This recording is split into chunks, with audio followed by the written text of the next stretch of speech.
8:05 en el territorio continental ecuatoriano, buscando la verdad y abogando por la unidad a favor de la paz en el país, la recuperación de la paz, la seguridad y la institucionalidad. Seguiremos invocando esto a fin de estar todos unidos y respaldando, por cierto, en esta situación, la tarea que ha emprendido el presidente de la República, Fuerzas Armadas y Policía Nacional, cuando se ha reconocido mediante decreto el 111 la existencia de un conflicto armado interno, el establecimiento de organizaciones terroristas y la actuación de Fuerzas Armadas, estableciendo como objetivo militar a estos sectores. En esas condiciones, uno de los problemas que tiene el gobierno, por cierto, es cómo enfrentar esta situación prioritaria para generar seguridad y paz a los ecuatorianos, al sector productivo, a los ciudadanos en general. El gobierno, frente a estas circunstancias, anoche, cerca de la medianoche, presentó el tercer proyecto urgente en materia económica, denominado Ley Orgánica para enfrentar el conflicto armado interno, la crisis social y económica. Parte de ello implica el incremento del IVA, el incremento del IVA del 12 al 15% en el país. Esto va a tener un efecto, es indudable.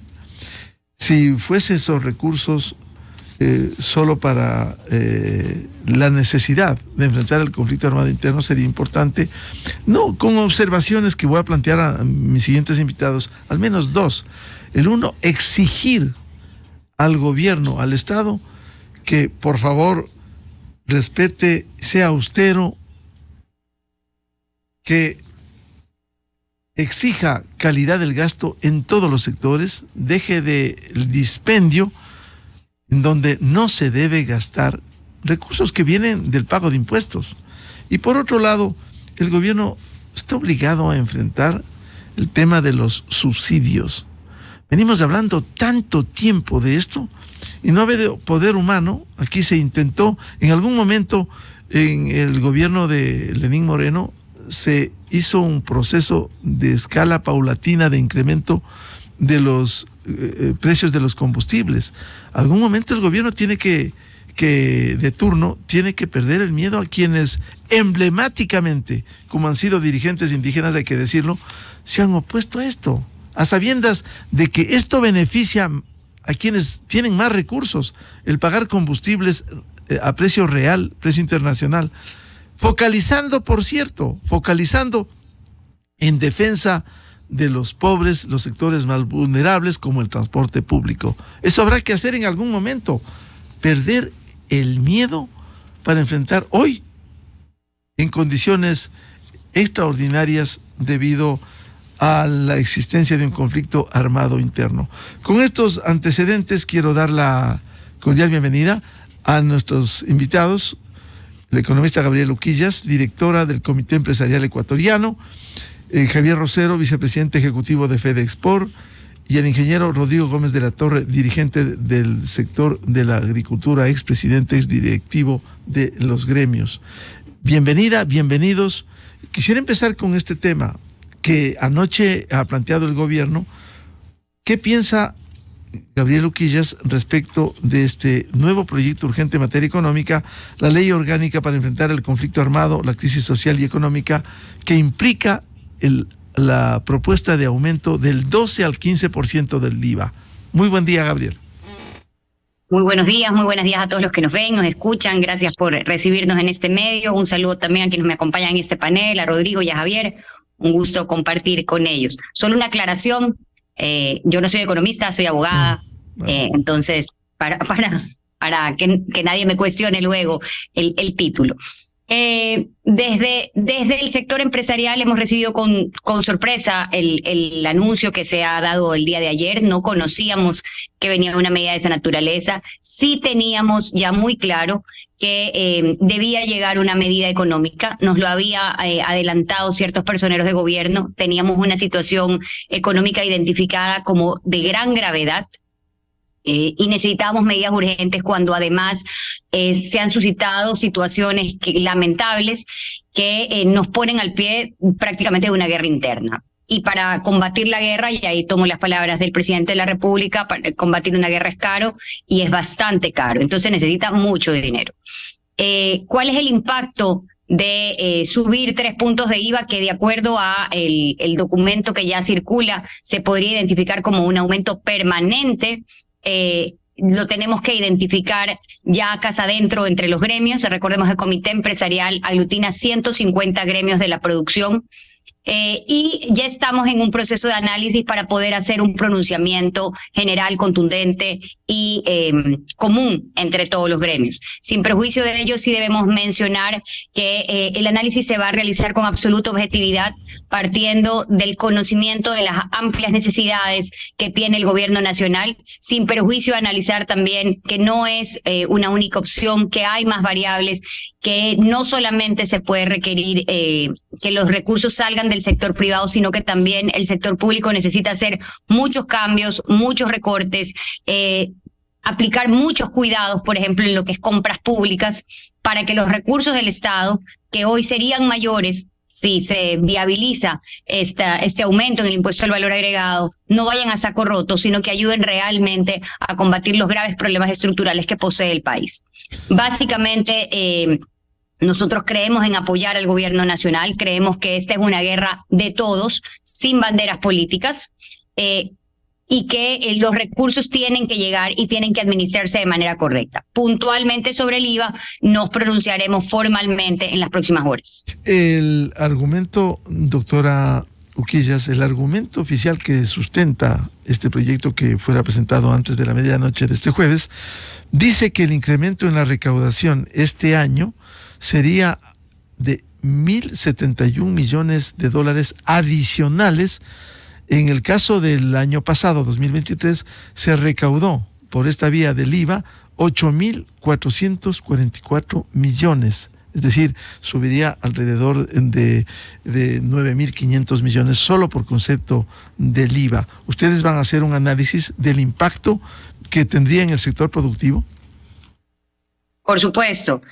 Finalmente el IVA es un impuesto que lo pagamos absolutamente todos con cada compra, con cada servicio que recibimos y que se encuentra grabado. Entonces, la afectación sin duda va a ser a la generalidad de la ciudadanía. Aquí habría un impacto importante, son 3 puntos y un monto amplio de recaudación. Los economistas lo podrán decir mejor que yo. Ese es un cálculo bastante lineal, con seguridad el que se hace como proyección. Habría que ver también cómo despuntan las ventas.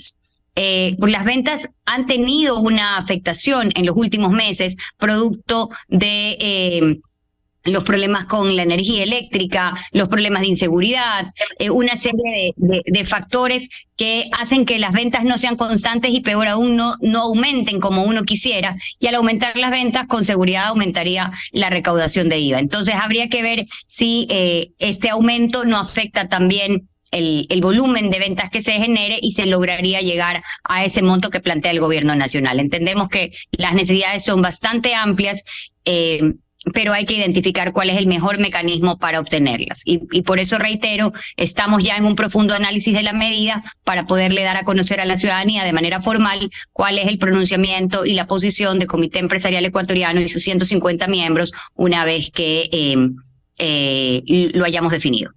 Bienvenido en estudios al señor vicepresidente ejecutivo de FedExport, Javier Rosero. ¿Cuál sería su opinión respecto de este proyecto urgente en materia económica, la ley orgánica para enfrentar el conflicto armado interno, la crisis social y económica como se define? Hemos hablado con la directora del Comité Empresarial Ecuatoriano este primer tema del aumento del 12 al 15% del IVA. Quisiera aportar, más allá de la versión oficial de sustento de este proyecto de 1.077 millones de dólares de aumento del 12 al 15%. Hay otras versiones desde el sector privado. Esta mañana nos ilustraba Napoleón Santamaría, abogado tributarista, que cada punto del IVA generaría 675 millones de dólares de recaudación nacional si aprobaría la Asamblea Nacional. ¿Qué piensa de esta propuesta, Javier Rosero? Muy buen día. Muy buen día, Miguel. Es un gusto compartir con usted, con nuestros compañeros en panel y por supuesto con la audiencia.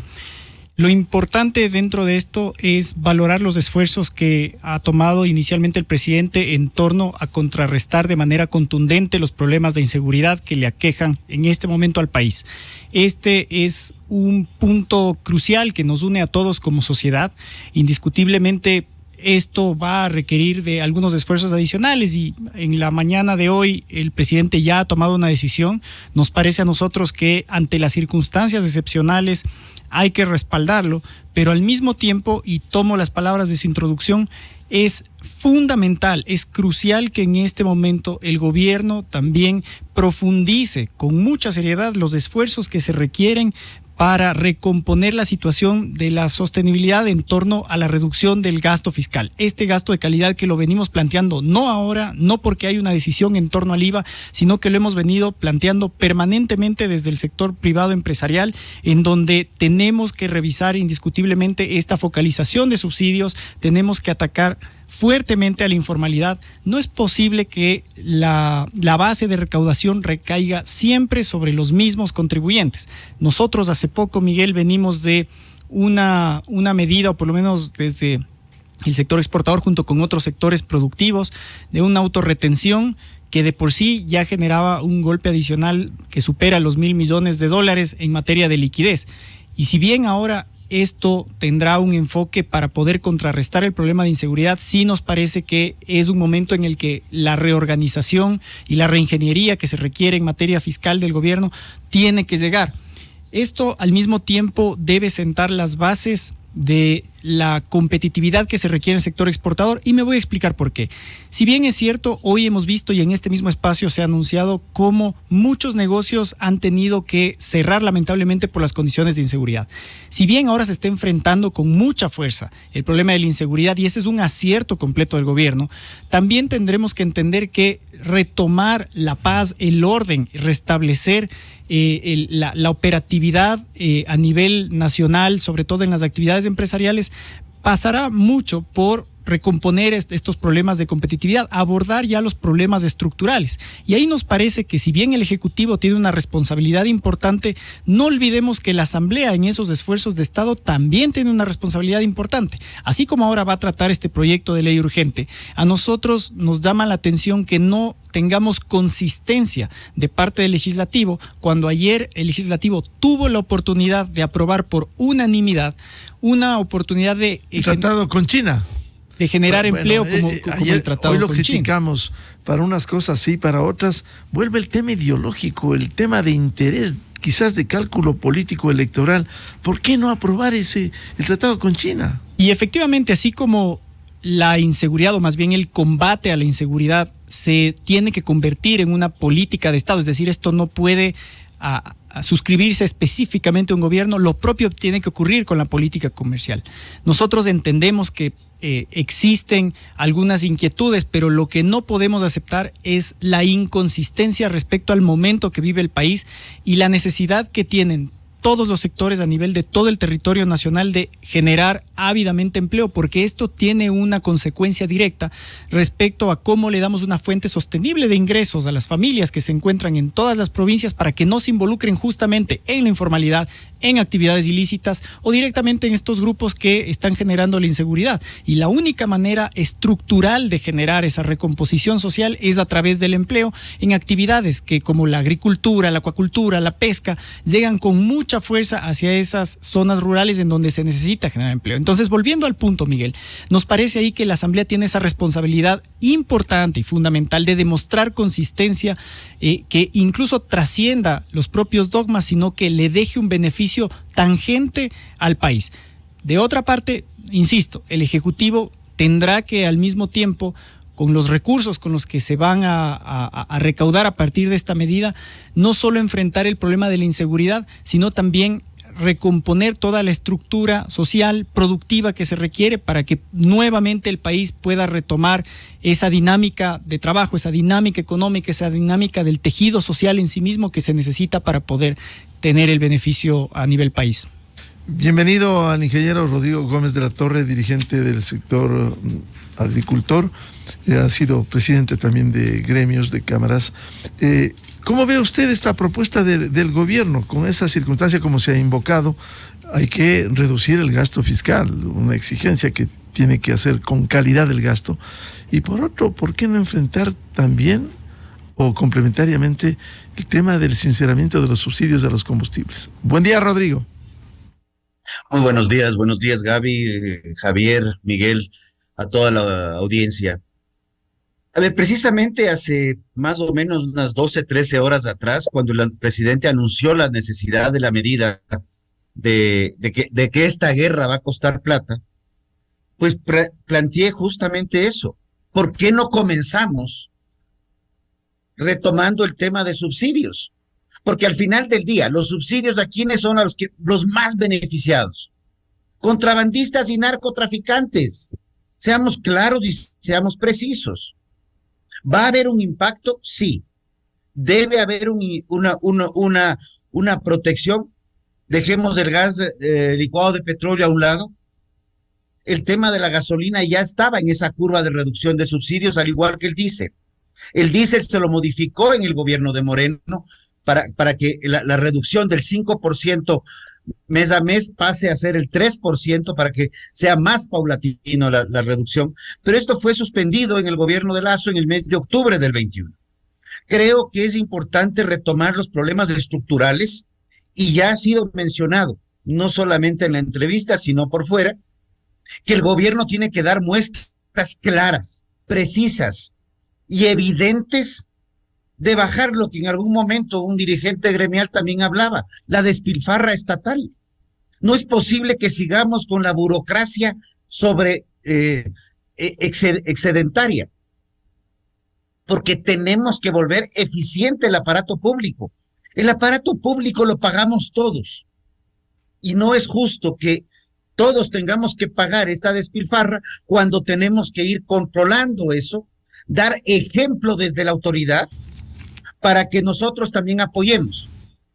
Horas antes de emitirse el decreto, el mismo gobierno le estaba solicitando al sector productivo, tanto de producción nacional, comercio, industrias, como el sector exportador, apoyos en el tema de seguridad, en el tema de vehículos. El sector privado y el comité empresarial liderándolo ha estado planteando puntos de acopio para kits,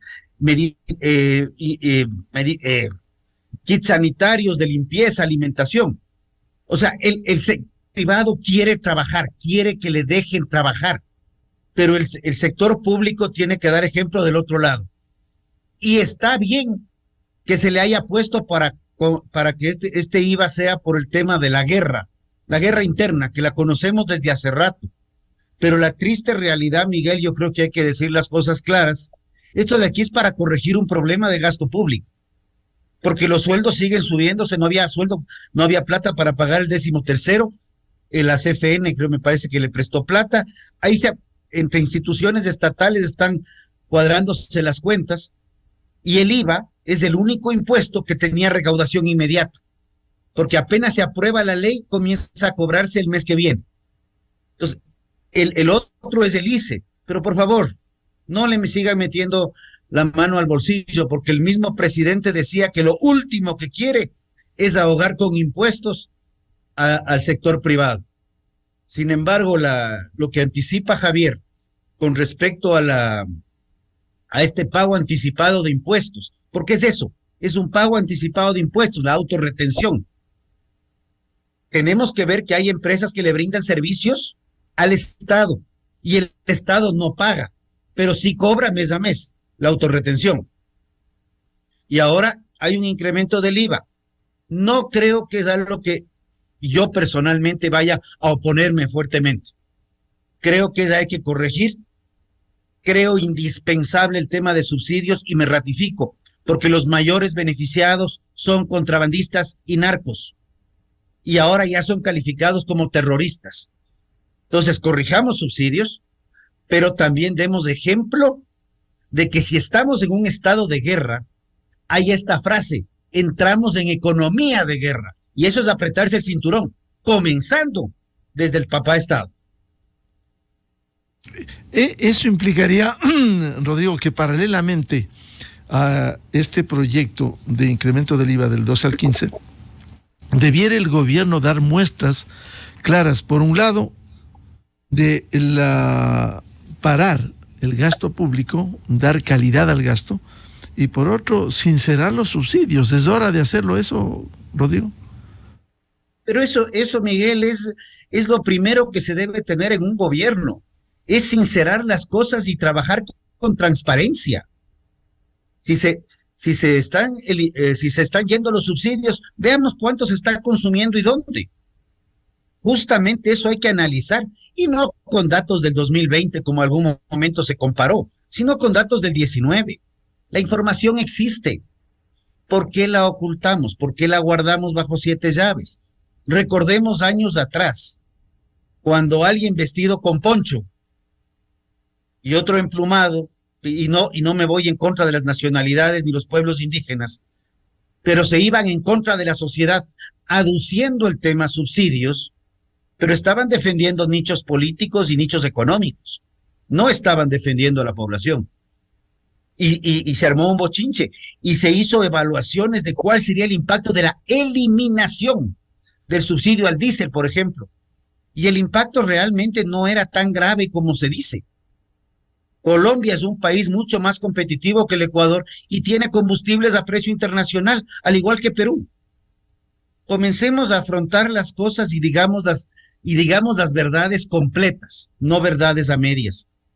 Creo que el gobierno va a tener el apoyo, al menos de una buena parte de la sociedad.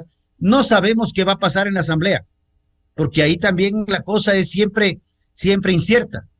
Y por ahí dicen las malas lenguas que hay un grupo político que se opuso al acuerdo con China, que está negociando el voto del acuerdo con China para tener el salvoconducto contra un delincuente que está con un nuevo proceso judicial, que no ha pagado lo que debe pagar y que ya está refugiado en la Embajada de México.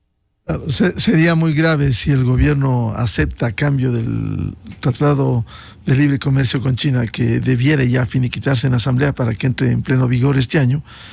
A cambio de esto, sería muy grave. En lugar de conseguir, esa es parte de la dinámica de un gobierno, conseguir cuando hay otros sectores al que penosamente se ha denostado y luego hay que pedirle los votos para que tenga al menos la mayoría en ese sentido. Vuelvo con la doctora Gabriela Uquillas.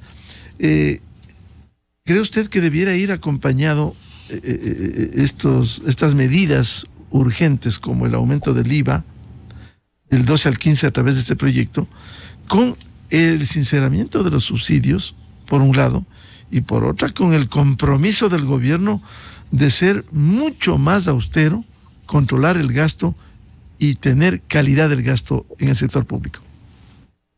Absolutamente, Miguel, absolutamente. O sea, aquí las medidas, y tomo las palabras de Rodrigo que hablaba de la economía de guerra, es precisamente, aquí todos tenemos que apretarnos, aquí desde todos los puntos donde haya cómo obtener recursos, hay que obtenerlos. Y la realidad es que nuestros subsidios, lamentablemente, generan una distorsión en la economía y generan un costo al Estado muy, muy alto. Entonces, aquí he entendido que el gobierno nacional está trabajando en un esquema de focalización. Creo firmemente que es un paso que debe darse. Es posiblemente un paso incómodo, un paso sensible, pero hoy es momento de tomar cualquier medida que tenga relación con dotar al Estado de mayores recursos. Pero también quiero precisar que hoy hay una necesidad clara y evidente. Y si los sectores se pronuncian favorablemente a las medidas que adopte el gobierno nacional, es pensando en combatir una crisis grave y existente. No puede ser que los recursos que se obtengan de este tipo de medidas, que son duras para la ciudadanía en general, efectivamente, vayan a subsanar o para cubrir gasto corriente. El gasto corriente tiene que ser claramente limitado. Tiene que recortarse todo lo que pueda recortarse. Desde el sector privado hemos mencionado muchísimas veces, si el Estado ve que hay circunstancias que deben ejecutarse, pero no tiene personal y no tiene condiciones, el sector privado puede ser un apoyo y puede brindar muchas de ellas.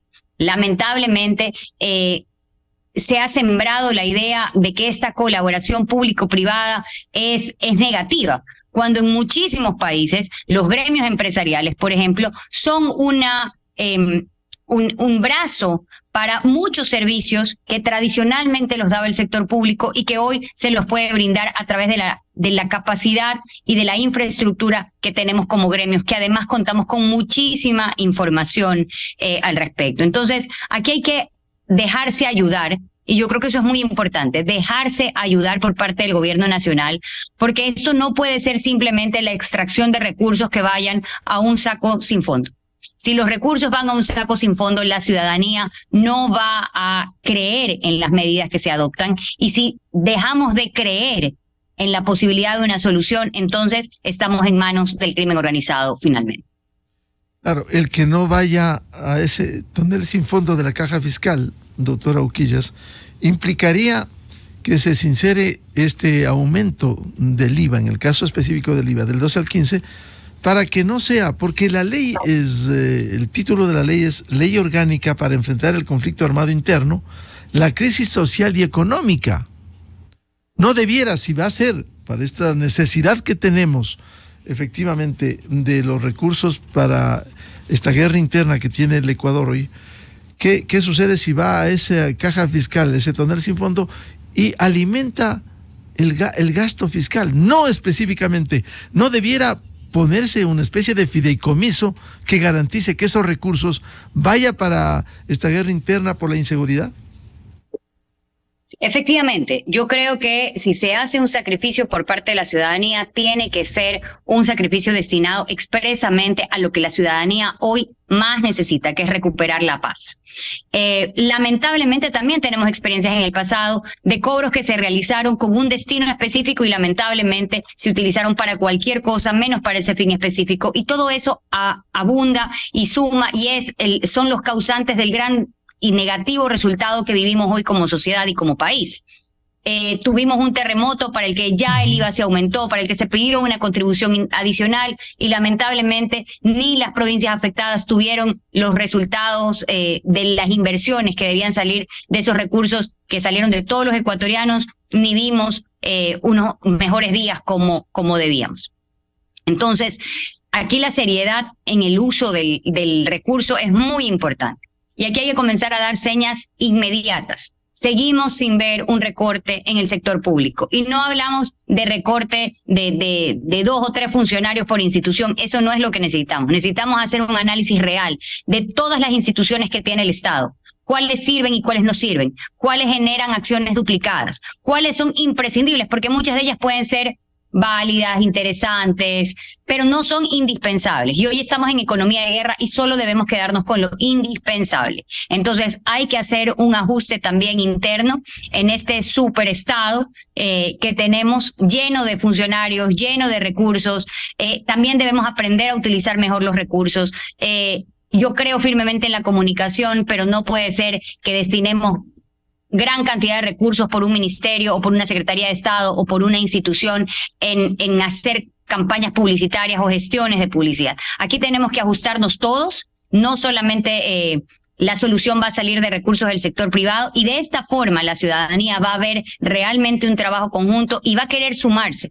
Yo debo destacar, Rodrigo ya lo comentó previamente, pero nosotros como comité empresarial hemos iniciado esta campaña de apoyo a nuestras Fuerzas Armadas. Y es que no podemos pensar que un policía que se juega la vida no tiene la provisión de un repelente, de un bloqueador solar, de un colchón para descansar, de una cobija para cubrirse. Entonces aquí debemos destinar los recursos realmente para lo que necesitamos, y una de esas fuentes principales es dotar a nuestras fuerzas del orden de absolutamente todo lo que necesitan para que puedan brindarnos todo su contingente en esta guerra interna que estamos viviendo.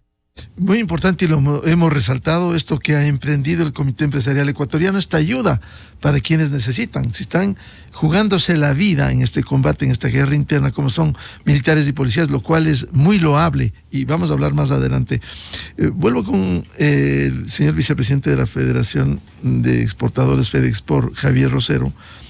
¿Qué debiera hacerse con estos recursos? De aprobarse en el escenario que se apruebe en la Asamblea Nacional el incremento del IVA del 12 al 15, debiera ir a la caja fiscal sin beneficio de inventario para llenar ese hueco que tiene, ese enorme déficit, o simplemente ir a lo específico para enfrentar el conflicto armado interno como una especie, decía, de fideicomiso?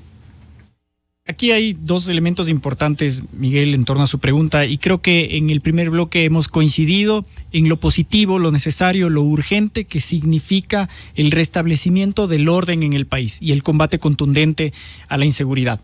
Naturalmente, estas circunstancias excepcionales, como lo habíamos comentado hace un momento, han llevado al presidente a tomar esta decisión, por lo cual nos parece natural que estos recursos se destinen específicamente a esta lógica del restablecimiento del orden, pero yo sí quisiera agregar un elemento adicional, que más allá de esta medida en particular económica, creo que debería mantenerse esta línea de conducta a lo largo de todas las medidas que pueden venir en adelante, y también hacer una crítica constructiva, propositiva respecto a lo que se hizo hace poco. Y de hecho puedo dar un ejemplo alrededor de lo que se hizo en la ley denominada No Más Apagones, en donde se terminó haciendo un contrasentido de política de competitividad. El segundo elemento que siempre tiene que estar sobre la mesa es cómo reactivamos el empleo, porque finalmente el problema estructural dentro de esto es generar las condiciones y el entorno no solo de confianza, sino el entorno de competitividad adecuado, como para que una vez que restablezcamos el orden, sea la iniciativa privada, la iniciativa ciudadana que se torna en empresarial, en recomponer estas estructuras ya no solo económicas, sino también sociales a través del empleo. Como decía hace un momento, en dar la oportunidad a quienes la necesitan, en este momento de poder ingresar al circuito formal de la economía. Y por lo tanto, sobre esa base, ahí me parece que hemos coincidido también entre todos quienes estamos conversando en este momento en la necesidad de, sí, hacer un esfuerzo fiscal en el gasto. Gabriela mencionaba con mucho acierto que por sobre todo es necesario priorizar en este momento. Y esa priorización de gastos pasa por esta reingeniería respecto hacia dónde están los gastos, pero además que esto no signifique un desmedro o un deterioro en los servicios que se generan a nivel del sector público. En el caso particular del sector productivo, hay muchas agencias que son, digamos, dependencias en las cuales el sector privado necesita tramitar algunos de los documentos, de los procesos de control para poder seguir operando normalmente, y esto es algo que hemos venido viendo con mucho deterioro en los últimos años. Entonces, el desafío real de la priorización del gasto implica, por supuesto, reducir la grasa en materia fiscal y al mismo tiempo efectivizar, optimizar los servicios que se tienen que dar tanto a la ciudadanía, estamos hablando salud, educación, por ejemplo, obviamente seguridad, que es la prioridad ahora, pero al mismo tiempo todos aquellos que van a permitir facilitar los entornos de los negocios, las inversiones, para poder reactivar la economía desde el punto de vista formal. Un elemento que no quería dejar pasar, Miguel, es que mucho se ha hablado incluso en esta misma estación de radio de lo importante que implica la estabilidad al nivel de retomar la paz social y el orden para la dolarización misma. Y a nosotros nos parece que aquí hay dos elementos fundamentales que abordar. El primero, la dolarización se tiene que entender como un sinónimo de responsabilidad y disciplina en materia fiscal, porque es evidente que así como todos concordamos en la lucha ahora contra los grupos de delincuencia organizada, también concordamos en que queremos mantener un sistema económico base sobre el cual poder desenvolver nuestras actividades, y eso implica mucha disciplina en materia fiscal, pero al mismo tiempo eso también significa seguir generando el músculo productivo suficiente como para generar la cantidad de dólares que se necesita y poder seguir discutiendo cómo encontramos un modelo de balance tanto en lo fiscal, en lo productivo, en lo monetario, en lo externo, que permita que, digamos, la economía pueda empezar a generar sus propias oportunidades para enfrentar estructuralmente este problema que nos convoca en este momento al tema. Por lo tanto, es fundamental que se aborde sobre las dos perspectivas. Sí, el tema de inseguridad, pero también sobre el tema de la recomposición productiva que necesita el país para ofrecer estas oportunidades, porque caso contrario vamos a tener un problema permanente de seguir persiguiendo delincuentes con quienes, además, desde sus etapas infantiles más básicas, no logran encontrar una oportunidad para poder insertarse en el circuito formal. Claro, ese es el tema de fondo estructural. Exactamente, y finalmente sobre la base de eso, a nosotros nos parece que es es importante retomar la noción de un pacto fiscal, Miguel. En su momento, hace un par de años atrás, cuando vivimos un momento complejo a través de la pandemia, ya el propio comité empresarial lo planteó como una necesidad de poner y sentar las bases de algo en lo cual nos genere una previsibilidad sobre lo que queremos hacer. Si se fija usted, Miguel, lo que hemos venido discutiendo con Rodrigo, con Gabriela, es que no tenemos mucha certidumbre más allá de que podemos estar de acuerdo y naturalmente vamos a respaldar los esfuerzos que se requieran sobre la lucha a la inseguridad, pero nos parece que sí es necesario tener claro un horizonte. ¿Cuál es la visión? ¿Cuál es el esfuerzo que podemos hacer y conjugar todos alrededor de esto? Y esto solo se puede conseguir alrededor de un pacto fiscal en donde, como decía, no solamente esté el Ejecutivo, sino también las otras fuerzas del Estado con quienes también hay que generar un sentido de corresponsabilidad, pero también entendiendo el sentido de urgencia que requiere tomar decisiones sobre la marcha en este momento, si es que queremos tener o por lo menos mantener las estructuras de la República tal cual como las habíamos entendido antes de empezar a discutir lo que nos está ocurriendo en este momento. Y nuevamente, eso pasa por coincidir, sí, en las necesidades que tenemos, coincidimos en los valores democráticos que queremos preservar, pero al mismo tiempo eso significa también entender que ese pacto fiscal va a tener que sentar las bases sobre lo cual tanto el Estado, a través de la reducción del gasto, del aumento de la calidad, a través de la focalización de subsidios, del combate a la informalidad, y desde el sector privado todos los esfuerzos que se han venido haciendo y darle previsibilidad y certidumbre respecto a lo que puede ocurrir para no tener leyes que, como lo que ocurrió específicamente en un espacio de la ley No Más Apagones, terminó encareciendo un crédito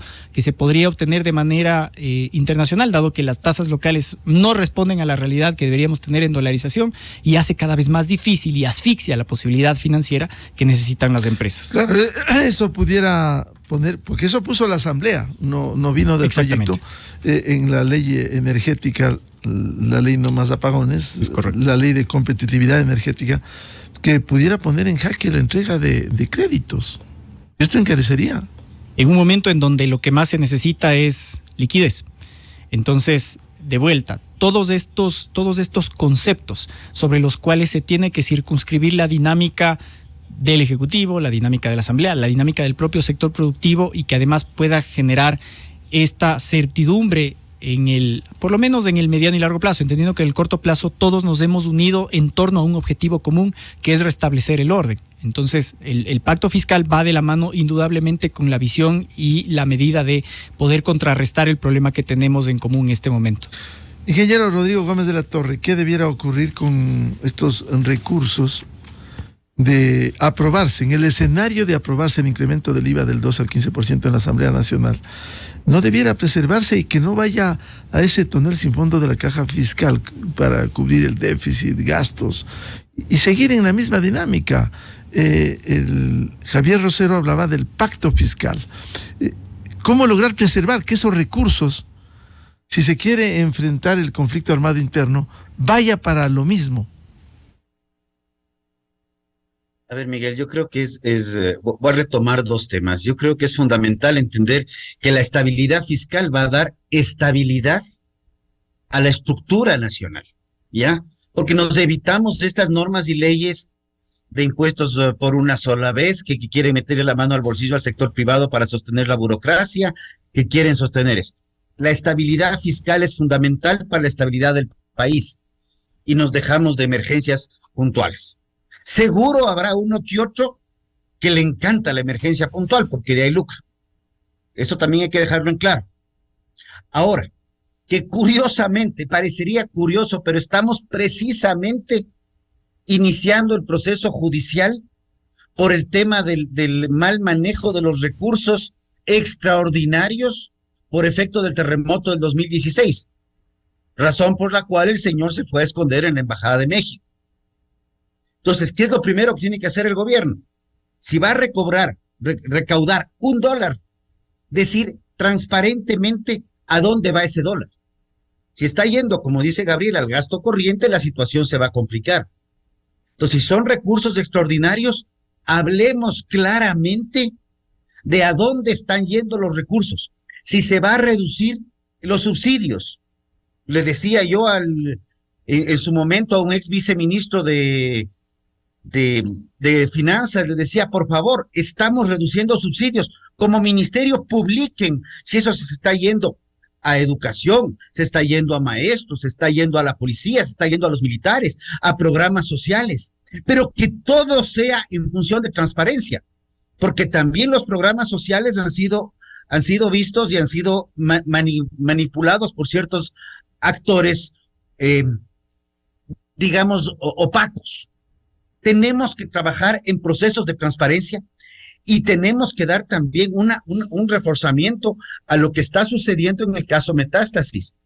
Así como pudieron salir los militares e inmediatamente dieron con los delincuentes, capturaron 300 y pico de delincuentes.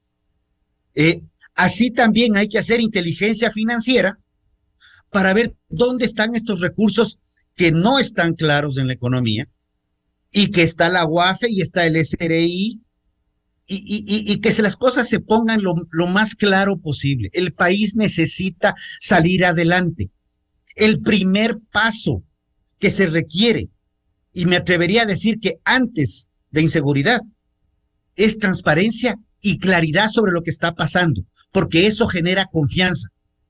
Colombia, a pesar de haber manejado una guerra interna por más de 40 años, siempre ha tenido una inversión extranjera directa 7, 8, 10, hasta 15 veces por sobre la ecuatoriana, cuando inclusive nosotros nos considerábamos isla de paz, y hablo de los primeros años de la dolarización.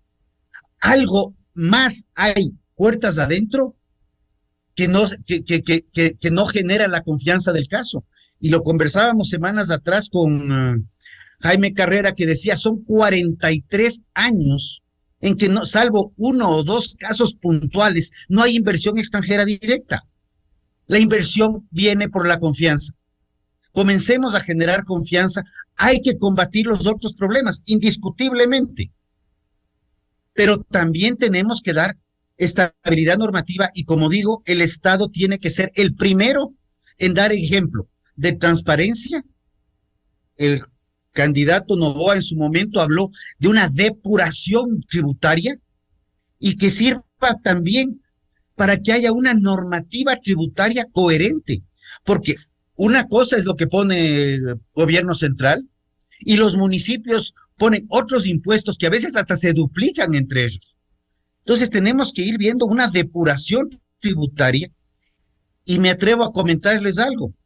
Desde el Ejecutivo hay una institución que se llama Consejo Nacional de Competencias, que fue creado precisamente para articular la normativa entre los gobiernos autónomos descentralizados y que no haya contradicciones.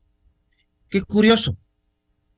Vivimos en contradicciones internas. Eso genera desconfianza, por más que sean ordenanzas pequeñitas.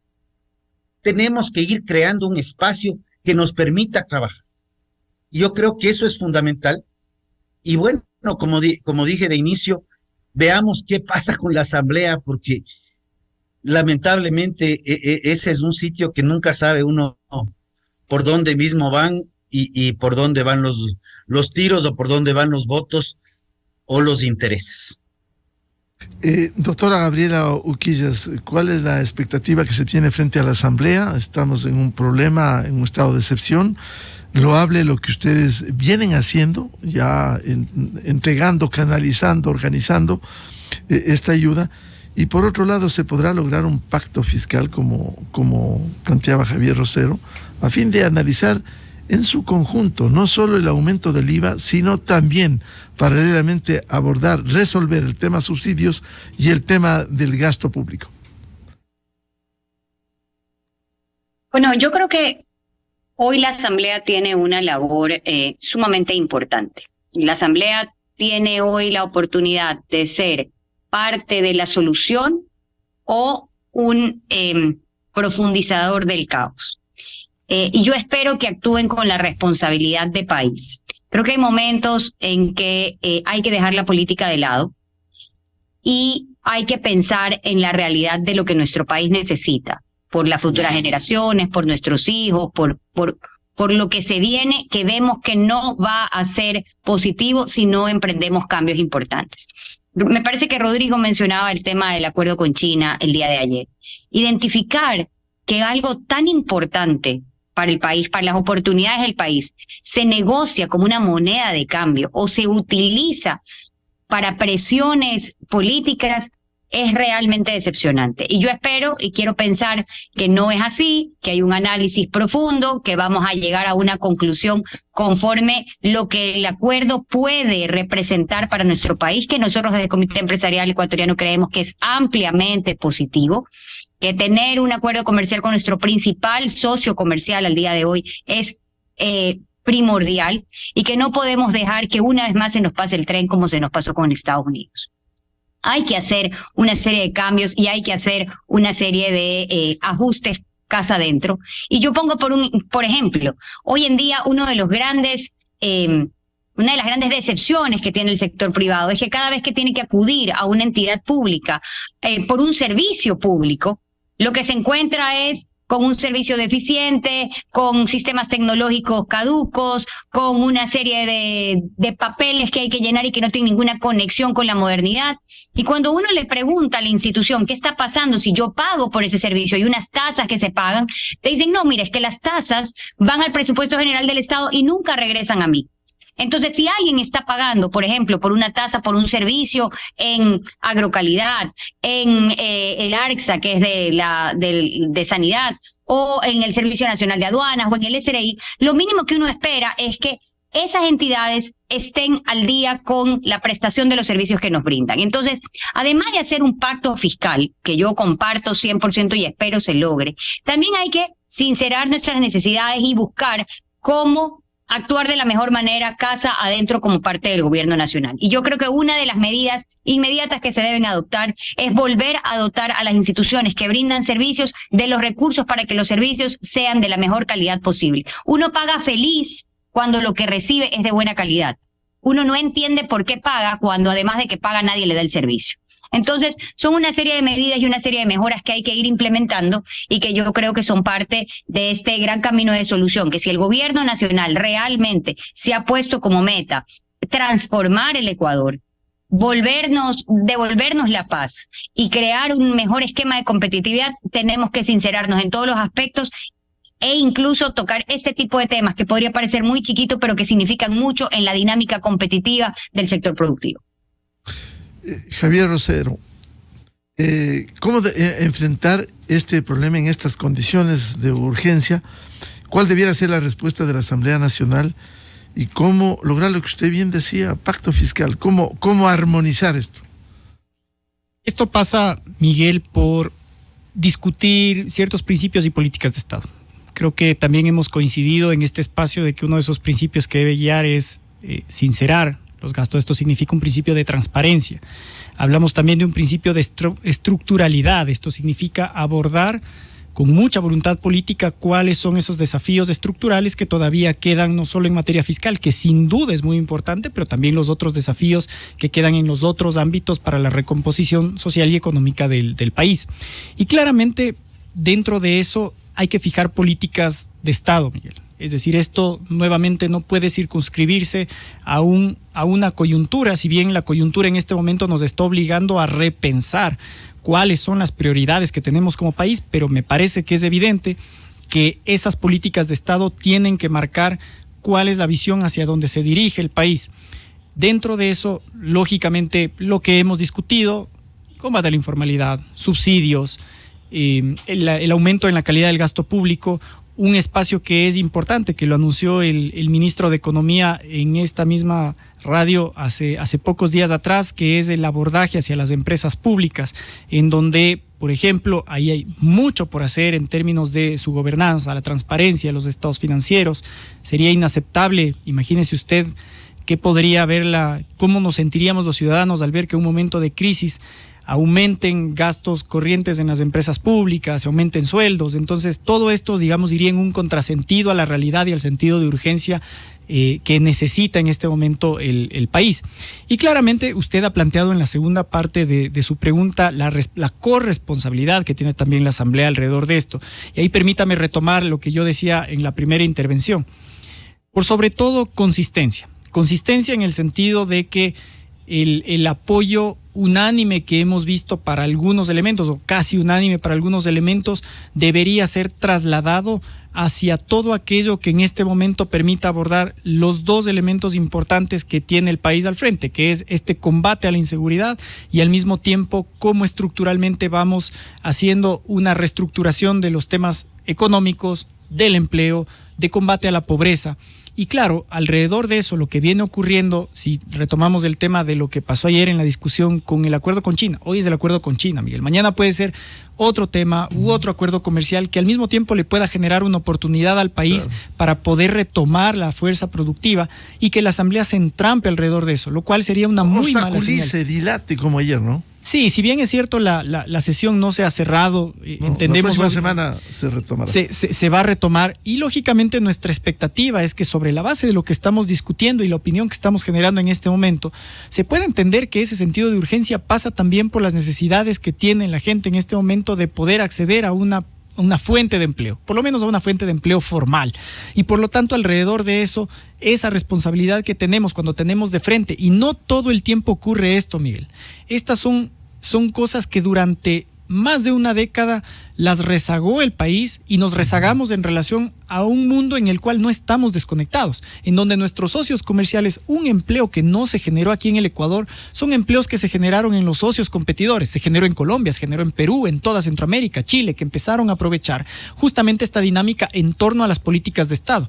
Varias veces hemos conversado aquí con usted cómo dentro de lo que ocurre, por ejemplo, sin ir muy lejos, en el vecino Perú, cómo más allá de las volatilidades políticas que pueden tener, existen pilares alrededor de políticas de Estado en el ámbito económico. Hay institucionalidad. Hay una institucionalidad creada y justamente una de las cosas virtuosas que tiene el comercio exterior y particularmente los esfuerzos que se pueden hacer en materia de política comercial es cómo ir institucionalizando una línea de conducta que le permita al país dar esa previsibilidad en torno a lo que se hace con el resto del mundo. Tanto es así, Miguel, que una de las preguntas que anunció el viceministro de Gobierno, que se incluiría en la consulta popular, está justamente en volver a discutir cuál es la posibilidad que tenemos de revisar la Constitución en el artículo que está obstaculizando en este momento la atracción de inversión extranjera. Esto, por ejemplo, en otras ocasiones en la Asamblea Nacional ha sido nuevamente motivo de discusión cuando el resultado final, digamos, creo que todos vamos a coincidir en eso, el hecho de que venga un capital extranjero a invertir acá, la consecuencia que dejaría es al menos la creación de empleo, más todas las otras consecuencias positivas y virtuosas que puede tener. Pero si en este momento lo que más necesitamos es eso, me parece a mí lógico, sensato, que la Asamblea se pronuncie en ese sentido y vaya aunado, como decía usted, en esta lógica de cómo vamos articulando políticas de Estado que trasciendan las administraciones. Ingeniero Rodrigo Gómez de la Torre, ¿qué debe esperarse de la Asamblea Nacional en estas condiciones? Usted ya lo señaló, y es así, que no sea, en el caso del acuerdo con China o el tema del IVA, que no sea un condicionamiento impresentable, buscar impunidad, que es la agenda que tiene un sector político claramente identificado, en lugar de pensar en el país. Hoy vivimos una emergencia, un conflicto interno contra estos grupos terroristas. Por tanto, ¿qué debiera esperarse? A ver, Miguel, primero, ¿qué debiera esperarse de la Asamblea? Estoy perdiendo las dotes de Nostradamus. Nunca sabemos qué se espera de la Asamblea, sino hasta el momento de la votación. Pero sí quiero retomar dos temas. Uno, las agencias que emiten servicios a la ciudadanía y particularmente al sector productivo y al sector exportador. Cobran ciertas tasas. Por favor, esas tasas que se cobran por los servicios deberían quedarse en la agencia y no caer en el hoyo negro del Estado, el fondo estatal, porque eso es como que desaparecen esos recursos y luego ven qué se les entrega. Y la autogestión de estas agencias es fundamental, sea para pesca o sea para agricultura y ganadería. Uno, y pecuaria. Dos, lo que menciona Javier, la previsibilidad es fundamental, la estabilidad normativa es fundamental. Previsibilidad genera confianza. La confianza genera inversión. Con la inversión generamos producción y de ahí recién comenzamos a generar empleo. Aquí creemos que el empleo se crea porque sale un decreto, porque sale una ley o un incremento de sueldos. La empleabilidad en el Ecuador sigue cada vez a la baja. Antes de pandemia el 38%, antes de la ley llamada de justicia laboral del 15, estábamos en el 49.6%. No hemos avanzado, seguimos retrocediendo y pospandemia estancados. Y hay que reconocer que la tecnología también desplaza empleo. Entonces tenemos que ir viendo que o damos regulaciones y normas que modifiquen. No solo es un tema de trabajo por horas, que bueno que se lo debate y que se lo discuta. Hay un sinnúmero de temas en el código que tienen que ser revisados, pero ya es hora de que comencemos a darnos cuenta que las cosas no se van a solucionar por decreto, sino al revés, probablemente por una depuración normativa para tener tranquilidad y estabilidad sobre las reglas del juego. Tenemos una regla en el 24. No me sorprendería que en el 25 ya quieran modificarla, si no es en el 24 mismo. Sea esta a nivel de norma, ley orgánica ordinaria, decreto, acuerdo, resolución o lo que fuese hacia abajo. Estabilidad normativa es lo que hace que los países atraigan inversión. Recuerdo un estudio de comité empresarial, pero de hace muchos años atrás, o era comercio, pero estábamos en ahí. Se hablaba de más o menos 4,000 normas que se modificaban permanentemente. O sea, por favor, si las normas siguen cambiando, el que va a poner el billete, el que va a poner el riesgo, se va a mantener al margen hasta ver qué hace. O habrá algunos que pongan las normas a su conveniencia, que es peor todavía. Claro. Gracias, Miguel. Este es un tema estructural que hay que abordarlo a propósito del momento de emergencia que vivimos por el conflicto interno armado. Quiero agradecer el aporte esta mañana sobre la visión del sector productivo ecuatoriano frente a la situación que enfrenta el país a la doctora Gabriela Boquillas, directora del Comité Empresarial Ecuatoriano, Javier Rosero, vicepresidente ejecutivo de FedExport, y el ingeniero Rodrigo Gómez de la Torre, dirigente del sector agricultor. Muchas gracias, muy amables, muy buen día. Muchas gracias, Miguel. Muchas gracias a ti, muy buen día. Muchas gracias. Gracias, Miguel, Gaby y Javier, un abrazo. Muchas gracias. Antes de cerrar la jornada de entrevistas y debates, pasar al segmento Clarito está con los economistas Vicente Albornoz y Sebastián Oleas. Quiero anunciarles del programa Controversia de este sábado, 8 horas, a través de XFM, Democracia M y Democracia TV. Vamos a abordar un tema que no podemos perderle de vista: los desafíos de la nueva administración frente a la crisis profunda del Seguro Social ecuatoriano y cómo enfrentar la sostenibilidad del IES. Invitados el doctor Augusto de la Torre, ex coordinador de la comisión interdisciplinaria que elaborara el proyecto de reformas al sistema de pensiones, el ingeniero Jorge Madera, expresidente del Consejo Directivo del IES, y el doctor Rodrigo Ibarra, actuario experto y presidente de Actuaria. De mi parte, gracias por dispensarnos con su amable sintonía. Dios mediante, volveremos el próximo miércoles a seguir contribuyendo en la búsqueda de la verdad y a seguir invocando, trabajando por la unidad nacional en pro de la recuperación de la paz en nuestro querido país. Felicidades a nuestros miles de seguidores de la revista de Opinión Democracia. Viene ya el segmento Clarito está con Vicente Albornoz y Sebastián Oleas. Y luego en XFM, el show de la papaya. Muy buen día. A la revista informativa Democracia llegan Vicente Albornoz y Sebastián Oleas, conocidos como Los Explicadores. Para presentarnos, Clarito está. Nos explican en sencillo las cosas difíciles de entender. En XFM y Democracia M da inicio Clarito está. Bienvenidos, queridos amigos, a el primer programa en toque de queda. Sí, primer programa en estado de emergencia, decreto de conflicto interno, es ahora lo que tenemos. Conflicto interno, sí. Un programa en el que no vamos a hablar mucho de los temas de violencia para no volver al tema que todos estamos ya cansados. Sí, sobrecargados también. O sea, pero sí vamos a hablar de temas apasionantes. Como siempre.